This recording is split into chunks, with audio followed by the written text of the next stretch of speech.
Hello and welcome to another interview with HYPIA. I'm Dr. Usman, president of HYPIA, the International Association of Hyperpolyglots. Today I have the pleasure of a fellow HYPIA member, Dr. Timothy Douglas, who is an expert on science and language, is a hyperpolyglot, and has been a longstanding member of our community. So I'd like to welcome you, Timothy, to this chat. Yeah, thank you very much for having me, and thank you for accepting me into HYPIA. I've met a lot of very interesting people from a great diversity of backgrounds here. Certainly, and you only help to contribute to that rich diversity. I'd first request that you introduce yourself briefly to the audience. Sure. Well, I am officially a lecturer in biochemical engineering at Lancaster University in the United Kingdom. I also do research into materials for biomedical applications or biomaterials, and I have a lot of collaborations with various groups in different countries, and I think that the scientific world is not thought of as being something in which languages can play a great role. However, thanks to my interest in other cultures and thanks to my interest in languages, I've been able to build up a lot of collaborations with colleagues particularly in Poland and also in Russia and the Czech Republic, which have helped me to publish a lot of manuscripts, which have helped me to get my position here. Also, thanks to my language skills, I've hosted many students from various countries in my lab. And that's one of the nicest parts of the job, I find, is actually being able, as scientists, to meet so many diverse people from so many diverse places. And I also would like to point out that speaking different languages has been great when I've lived in different countries. I come from the United Kingdom. I studied in London, but then when I was an Erasmus student in Germany, language became something for me that was not simply an academic subject, but something that I was really using in my life, to make friends and to experience new things. And so after finishing in London, I went to do my master's and my PhD in Germany, and then I did postdoctoral research stays in the Netherlands and in Belgium, and then I came back to the UK for this job here. And my experience was just enriched so much by knowing the languages of the cultures and the countries, and being able to interact with people, in their language, and instead of just using English as a lingua franca. And one thing that I think is unfortunate in the scientific world is that despite science being so international, it's done in so many countries by so many different people, and as scientists we're encouraged to be open for international collaboration, to be open to international mobility, and also to think outside the box in our science, where there isn't much discussion of how the role of language, in this, how it can actually help to, make those connections with other people, because science is collaborative. It's founded on, working together with other people. It's founded together on relationships. So anything that's good for relationships between people, such as languages, will be good for science. Mm-hmm. If I gather from your personal experience, there are at least 4 different sorts of benefits. There is the collaboration with colleagues pursuing scientific inquiry. There is the fostering of pedagogy, so you bring in people from other countries, students. There is the personal enrichment, so your life just becomes, your utility as a person becomes, your happiness becomes far greater. And the 4th is the friendships and cultivation, so your contribution to other people's lives. There's many dimensions to the enrichment that comes from seeing science and language melded together. Is that a fair statement? Yes, indeed. And I think the 4th is the nicest part of all, having a positive benefit on somebody's life because you gave them the opportunity, to study in your country, or you gave them the chance to come to your country and experience it. I remember that I've organized some conferences between Russian scientists and United Kingdom scientists, which actually probably would not have been possible if I didn't speak any Russian. I speak Russian fluently and I use it a lot. And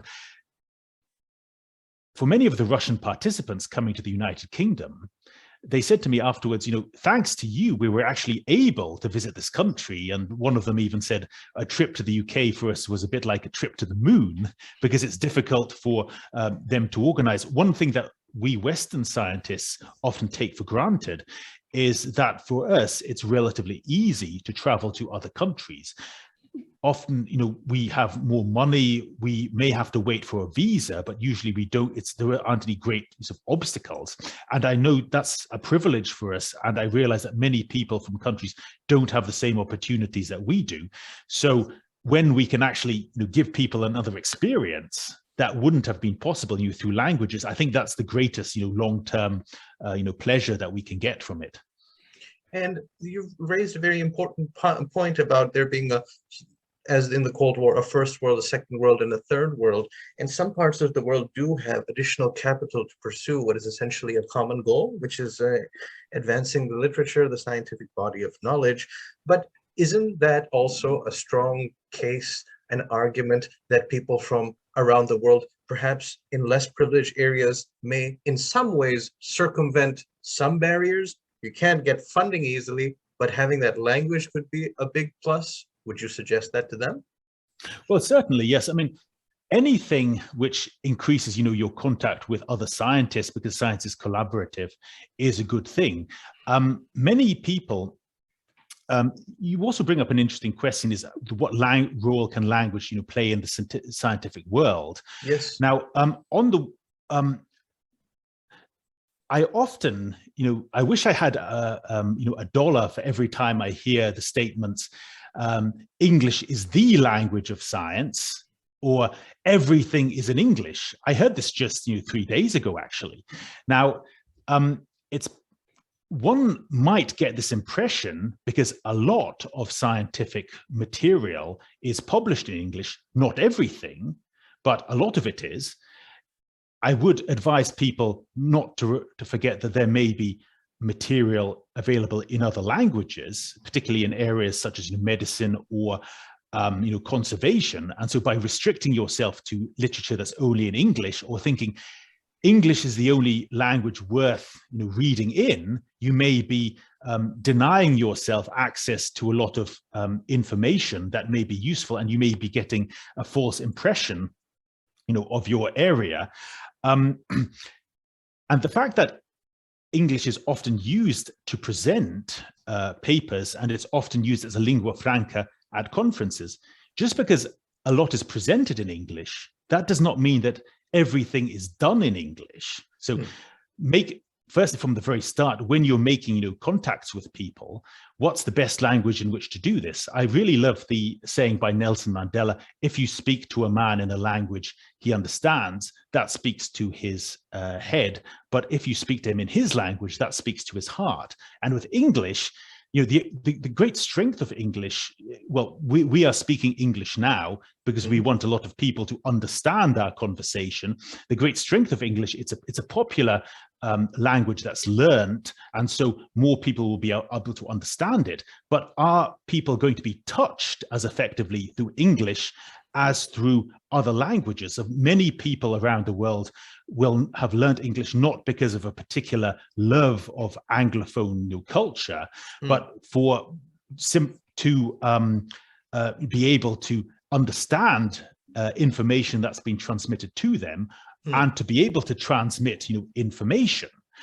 But that's a peculiarity, I think, of English, that most people who use it are not native speakers, and they may not necessarily be doing it out of a particular interest of a culture, but for purely, shall we say, practical reasons to transmit information and understand transmitted information.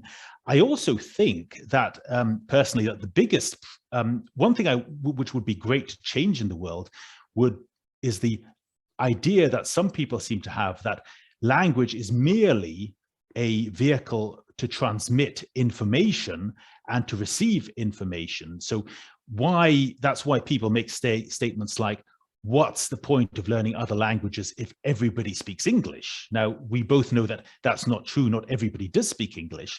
But even if they do, that doesn't mean that a message in English is just as good as in their languages. Their hearts and minds are in their own languages. We want to connect with our hearts and minds why be satisfied with people's heads through English? Why not try to get some of their hearts as well by speaking their language and showing that you have a genuine interest in them and the countries where they come from. So I would say that in certainly, I think, don't get me wrong, I'm not in a way against English as a lingua franca. I think it's good that people are encouraged to learn English so that they can understand other people. What I think is, and I promote, I encourage all language learning. What I think is unfortunate are certain sort of negative side effects that result from this, or certain assumptions caused by the predominance of English in science. We already talked about the idea that it's not worth learning other languages apart from English. There are other problems, such as the fact that having English as using English as a lingua franca, that advantages certain people, such as Anglophones or people who speak English languages similar to English, who find English easy to learn, or maybe people who write and present work in a style that's similar to that of Anglophones. However, writing in an Anglophone style might not necessarily be the best way of getting your message across to a non-Anglophone audience. I also think that there seems to be an assumption among some people that other people are obliged to speak English in the scientific world. No, they're not, if it's not in their interest. Also, I think that there's, we also talked about the idea that things that are not in English might not be worth looking into, which is not the case.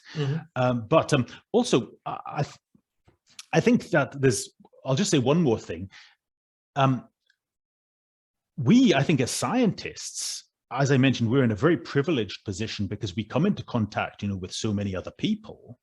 I think we can also fulfill a secondary role as being, the bridges between cultures by, having access to all these people and actually learning about them. I think, we can contribute not to just scientific knowledge, but also to intercultural understanding. And not only is that good for society, but I think it's one of the most satisfying aspects of this job. Absolutely. If I had to observe 3 fields where English is almost unnaturally preeminent, I would identify the science, as we have.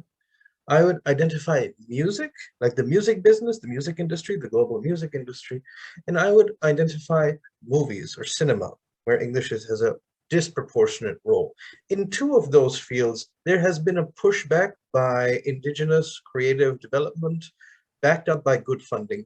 For example, in music, Korean music is one example, and there are many others where they have received widespread acclaim beyond the linguistic barrier. Movies also, you do have various industries that have a large production and have at least a regional or transboundary appeal. But science is one where the structures seem to be very rigid, or I mean to say academia, because even in academia, actually, it's surprising that science is not so bad. For example, the hard sciences and mathematics, you can have a lot more intellectual intercourse through mathematization of your ideas.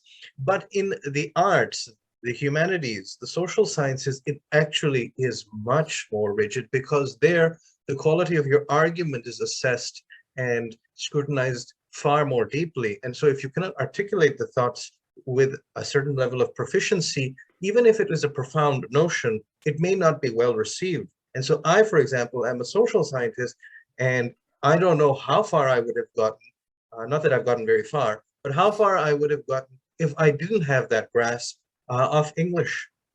What do you think? Right. Well, firstly, I appreciate what you're saying, that in some ways the exchanging of ideas in the, shall we say, the natural sciences might be easier. However, in the natural sciences, the building of relationships and for collaboration is, I'm sure, just as important. And that is not always done best, through English. I think it is best done in many languages, not restricting ourselves to English. I'd also point one thing that I think is not always recognized enough by universities is outreach and sharing your knowledge with the rest of the world, which is actually our duty, because to a large extent we are funded by public money. And English is unlikely to be the best language to do that in for the majority, of the world. So it's true that there's the discourse between academics that you've referred to. I'd also like to stress the discourse between academics and society is also important, and that's where also language can play a role. If I may tell a story to try to answer your question, yesterday I actually wrote a message to a colleague who said, what would the role of languages be, in engineering? And the colleague wrote, right, in psychology, which is her area, it's known that people's language sort of affects their perception of the world, and how they perceive the world, how they share their interpretation of the world is also influenced by language, and vice versa. Yes. But wouldn't tensile strength in English and Russian be the same thing? And then I answered, you're right that the scientific concepts are the same, but the way in which it's expressed is different. So we talk about ultimate tensile stress in English, and in Russian, they talk about предел as a прочности на растяжание, which means limit of robustness to pulling apart. So it is the same scientific concept, but expressed in a different way. But also, the people who will be working with the concept of ultimate tensile stress in English and the concept of предел прочности на растяжание in Russian will be different as well. Okay, so there's a role. To come back to your point about the pushback in music, and also in movies, and also in science, I guess your question is also, is there a pushback from the scientific sort of community? Now, just to tell you another story to try to illustrate this, I think it's because it's still at an earlier stage, because it is not something that is greatly discussed. However, I believe that there is, there is a community of people at every university who would like to see more being done to link science and languages, and to show how languages can benefit a scientific career and vice versa. So in November last year, we organized a Languages in Science conference, and we had speakers from our university, also some renowned hyperpolyglots like Richard Simcott and Lindy Borters kindly took part. And what I was delighted about was actually the level of interest, firstly from our academics and also from the wider community, because it was a blended conference open to all. And many people, including Richard Simcott, who speaks 50 languages, and also some of my colleagues, talked about the concept of a fork in the road between languages and science, which actually shouldn't be there. But people have this idea that either you do languages or you do science, but not both. And people who learn languages are often more open to science than people who do science are to languages. So I think there is certainly a number of people who would like to see languages promoted in science more, and people and students encouraged to learn. However, I think we are not really in contact with each other or aware of each other as much as we could be. So to give you an example with HYPIA, there are lots and lots and lots of people in the world who are interested in many languages, but if they're not in contact with each other, people don't know that they're a community. Similarly, we scientists who like languages and speak lots of them, we are often in different departments at different universities, so we don't know about each other's of interest immediately. So that's why we need more of these events to show, yes, there is a critical mass in the scientific world to do something in this direction. Another point why it's not discussed very much, I think it's because it's difficult to express the value of languages, as you know, in quantitative terms. So if you get a grant application that's worth $8 million, everybody understands $8 million. If you say, I published a paper and it has an impact factor of 25, that's under something people can understand. People like attaching importance to easily quantifiable sort of data. With languages, again, it's not so easy. Firstly, and how do you measure it? And secondly, when do you measure it? Because you might start learning Ukrainian now, but when you the fact that you've learned Ukrainian bears fruit in the sense of a grant application or joint publications or people coming to your lab to get results or whatever, that can take weeks or months or probably years. So it's not easy to do, but I think there are semi-quantitative ways of doing this. For instance, if you look at my career, I have 100 publications and about over 40 of them are with colleagues from Poland, approximately 20 with colleagues from Russia, and 15 for the Czech Republic. So I think there may be some semi-quantitative ways of measuring it, but again, these still have to be developed. So I think it's a case of I hope that there will be a pushback. But first, we need to get ourselves organized. We need to show that there are enough people interested in there, and also develop some tools to demonstrate the value of languages to people who maybe aren't so familiar with them. This is fascinating because you've identified multiple factors that form the basis of why things are the way they are and how they can get better. One thing is compartmentalization. So you're not immediately aware of what other people want. So decompartmentalization is important. HYPIA does that, not specifically for the scientific community, but that's essentially the idea that that there's such a community. Your efforts there, the conferences where you get hyperpolyglots, including yourself, that's one. The fork in the road is a fascinating idea with the realization that people in the arts might be more inclined to bend towards the science than scientists would be towards the arts. This fork in the road is, in fact, as I understand, universal, because even in a country like Japan, at some point you have to choose whether you're a likke or a bunke, right? And so you're the science guy or the arts guy or girl. And they do dichotomize like that. But yet, ironically, we'll find in our community, HYPIA, that there are people who have a penchant for both, and why not? So we're actually demolishing this prejudice. It may not be universally applicable, but you will find enough people who have a penchant both ways, and why not? Perhaps the most interesting one is the lack of quantifiable results because impact factors and that sorts of thing. I actually do have a follow-up question on that, which is, for example, if you have 40 publications that are non-English and they're Polish, would they receive the same institutional rewards in terms of recognition?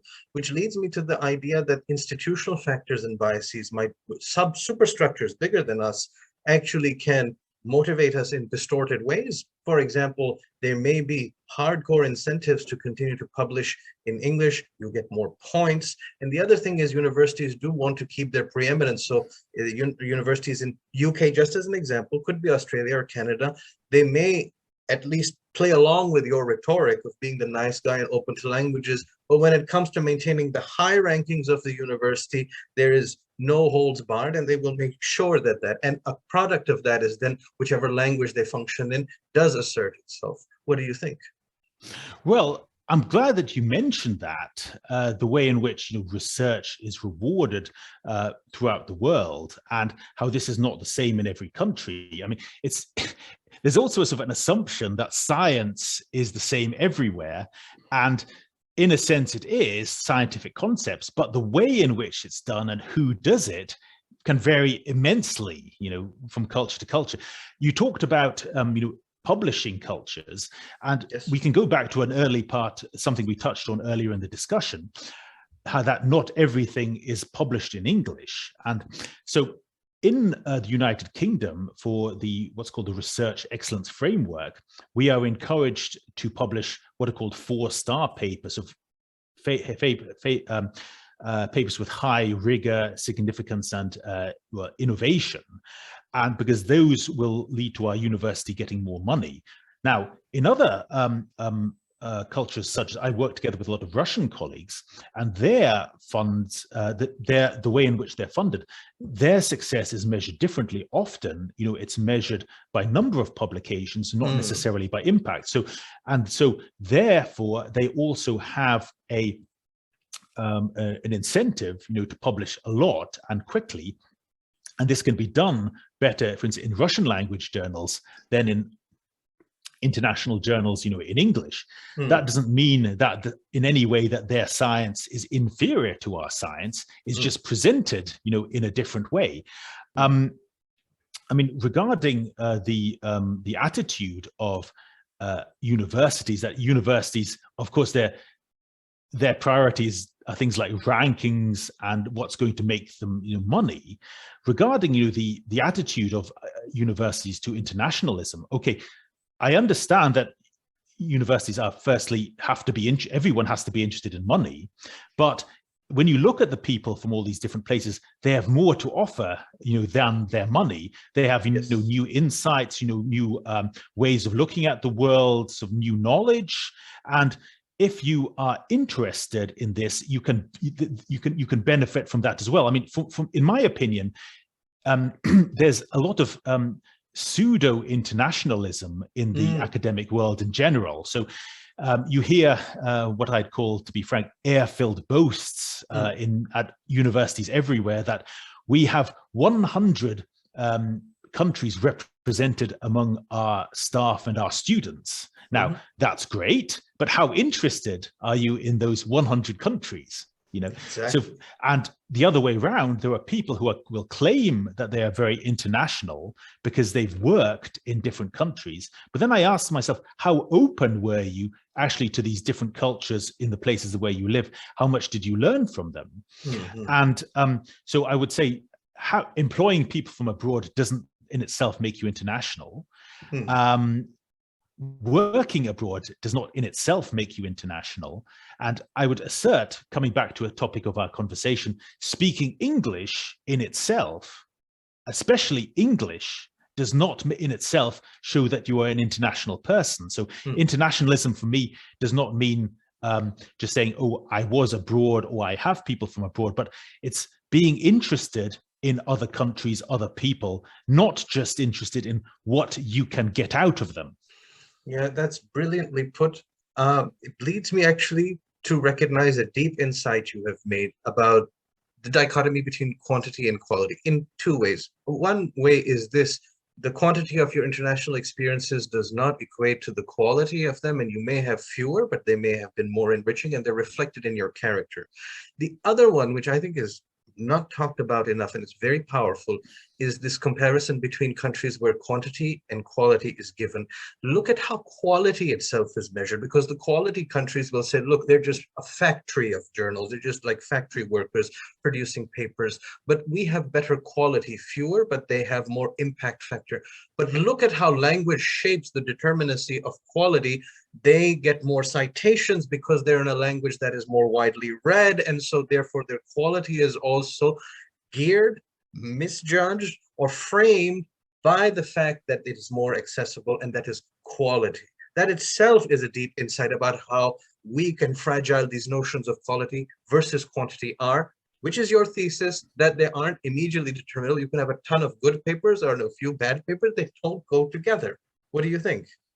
Yes, well, it's interesting that you mentioned that. I know that, for instance, that the number of citations of an article is not in itself an indication of its quality. So to give you an example, some of my work that has been less good has actually been on a material, chitosan, which is widely used. And just because chitosan is widely used, that means that those publications are cited, more frequently, because I am doing what all the other sheep are doing as well. So, and then if you may be doing something that's actually better, but if it's not sort of similar to what other people are doing, that is not going to necessarily be cited as much, not because it's worse work, but simply because it's not so, in a way, so close to what other people are doing. And that actually brings up another irony, that we're supposed to do things that are out of the box, that not be like everybody else, Yes. But actually the things that are cited often and give the impression of quality are, those things that are just like all the other sheep are doing. Yes. So this is actually a very disturbing realization about how we frame what we care about, and does it really correspond to the values we have. In terms of the values that you espouse, multilingualism being one, that is why you are a proud member of our community and a valued member of our community. You're also taking initiatives in the academic space, such as those conferences where you get people from diverse backgrounds to articulate the common goal, and they'll point out the limitations. In addition to this, what are the initiatives at your university or at your personal capacity that you're undertaking? How are you fighting the fight going forward? Right. Well, I think that one of the best ways in which to promote languages is actually just to use them. So I notice in the language learning communities, for instance, on Twitter, there's a lot of actually talking about learning languages in English. And what I prefer to do is I prefer to use these languages no matter what my level is. I'm glad that I love speaking languages badly as well. And you can have a great amount of fun speaking languages badly. Speaking language badly is so much better than not speaking them at all. And for every language we've spoken well, there was a time where we spoke it badly. Okay, it's like, playing the piano. You can't play the piano well without playing it very badly. And probably when you were playing the piano badly, somebody had to listen to it.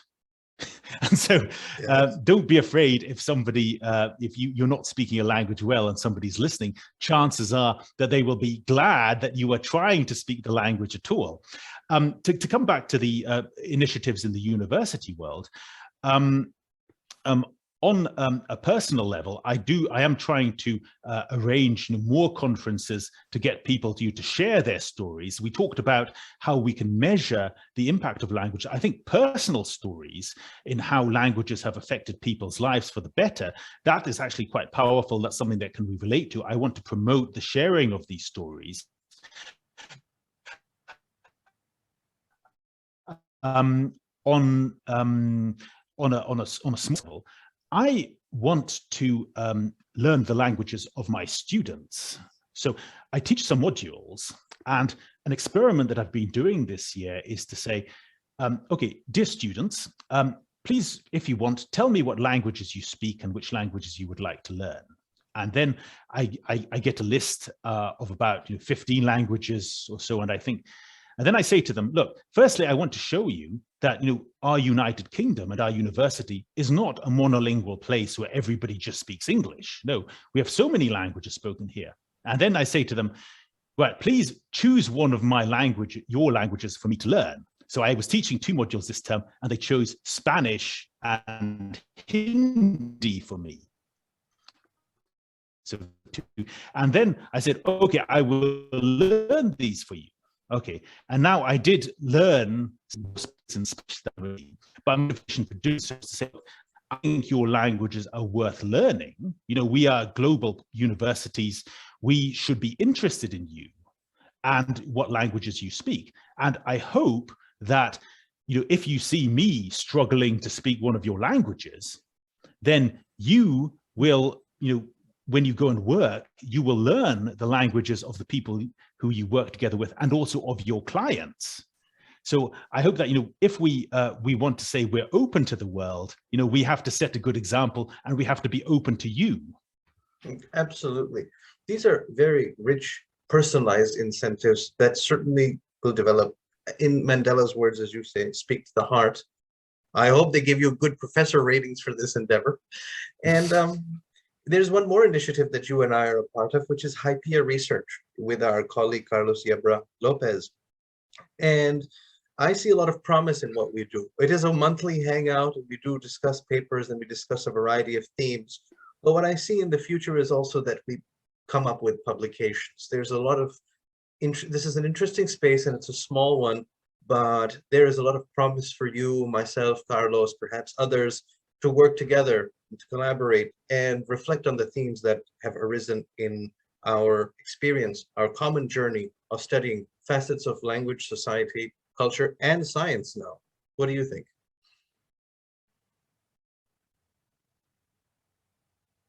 About the impact of languages in science. And I think when you're trying to start a sort of interdisciplinary initiative, like as HYPIA research If, you know, it's back to what we talked about earlier. If you're doing something that we're encouraged to be innovative and new, and we should be, but then you start and there isn't really any home for you, you know, you have to create, as it were, the home for yourself, which I think, you know, Carlos is, you know, doing really well by, you know, promoting this. And so, yes, certainly I hope that, you know, on the basis of, you know, what we do, we'll be able to, you know, bring our message to people, you know, who might, you know, be able to, you know, identify sort of, you know, with it.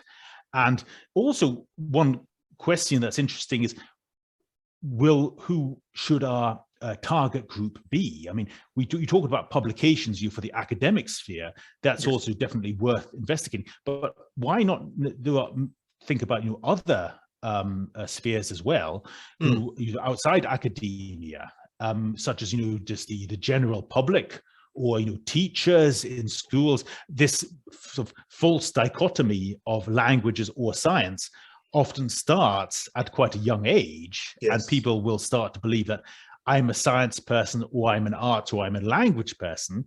If, you know, people could see at a younger age, right, you know, you can be both, maybe that would be, you know, a good investment for the future. So I think, yeah, it's a great idea to bring out publications based on our discussions, but I'm saying, why limit ourselves to that? You know, there are also lots of different audiences who I think would benefit from these kind of discussions. No, you're absolutely right. My final thought is that I often view in HYPIA members, there is a dual life. They are hyperpolyglots, and they happen to be in some other sphere, medicine, economics, science, and they struggle to meld the two or derive a synergy from them. They just happen to be double lives that they did it for a personal enrichment. But in your case, I see that there is far greater integration of both spheres without you being, for example, a professional translator or something. You really have two different spheres, and you've tried to maximize the synergies from that, which is something I appreciate very much in HYPIA members. So I ask you for your concluding thoughts based on what we've covered. Well, yes, for a long time, I was actually doing this, but actually unconsciously. So my interest in languages is actually, firstly, was a personal thing. And, you know, my interest in science sort of grew parallel to that. But then I can tell you a quick story. It was actually when I went to I talked about how I like to speak languages badly. And there's another saying by, you know, Cartolomb, the hyperpolyglot, that language is the only thing which is worth doing badly. Yes. And she was right.